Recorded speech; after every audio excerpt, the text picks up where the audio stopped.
The debris from the SpaceX Starship streaked across the night sky above the Bahamas.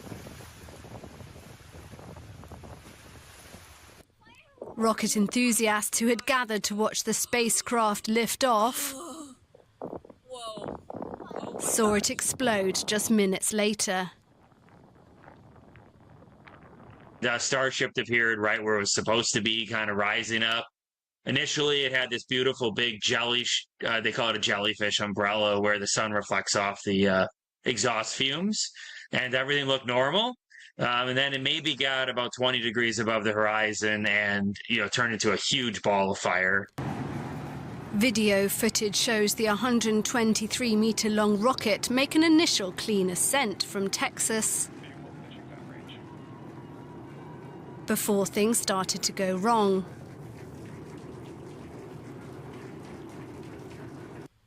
And we just saw some engines go out. It looks like we are losing attitude control of the ship. Getting video down from the ship, you can see we've lost several engines and we've lost attitude control of the vehicle. This is the second consecutive failure for the company's spaceship program so far this year. In January, a spacecraft exploded over Turks and Caicos, 8 minutes after liftoff.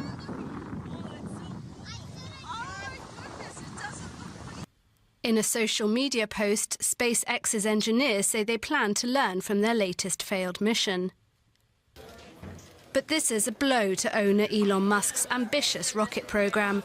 The Starship spacecraft is designed for travel to the Moon, Mars and beyond.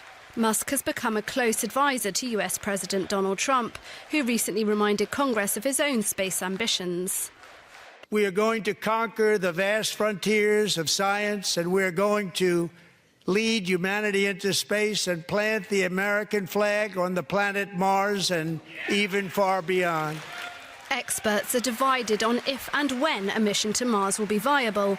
But as the space race heats up, conquering the red planet remains a key goal. And I'm joined here in the studio by Lars Harter from our business desk. Lars, this is now the second Starship failure in a row. How much of a setback is this for SpaceX? Well, it's a huge blow to SpaceX, obviously, Terry, because SpaceX, you have to always see together with Starlink. That is the Elon Musk company that, of course, wants to put up a satellite-based internet service around the world. They need tons of satellites up there.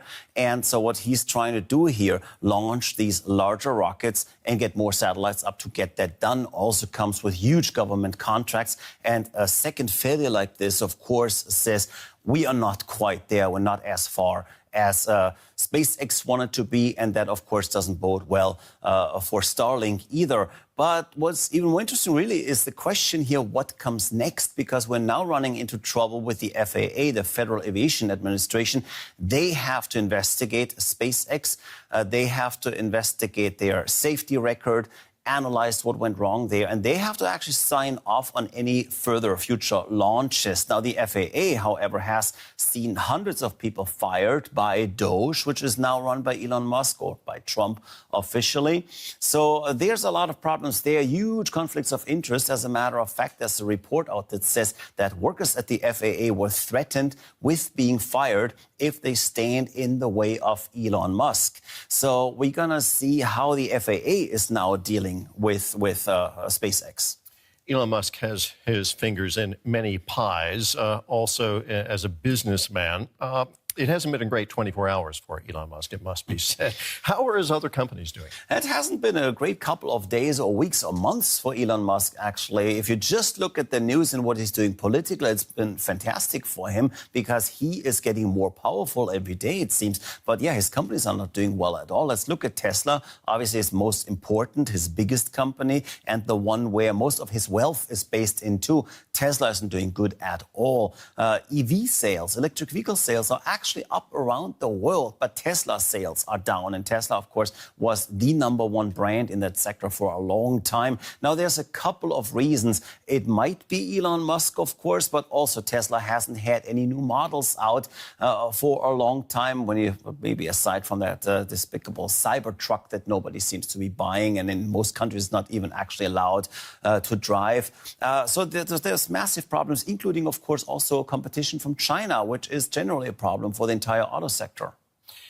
Are analysts able to sort out the degree to which Tesla's drop in share price, drop in sales is attributable to consumer sentiment not in favor of Musk? Yeah, I don't think it's exactly quantifiable, but it's an interesting question. It's definitely a huge part of the problem. There's a sticker that a lot of people, a lot of Tesla drivers are buying that says, I bought this car before Elon went crazy, and they stick it on the back of their car to kind of distance themselves. What I find interesting, we will know a lot more about the dynamics here over the next couple of weeks or months, because the new Model Y is coming out. And from the reports I read, I'm not a car guy, but people are saying it's a very good car. So let's say it's actually built right outside Berlin here.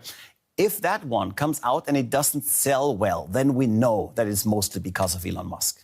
Lars, thank you so much. Lars Hunter from our business desk.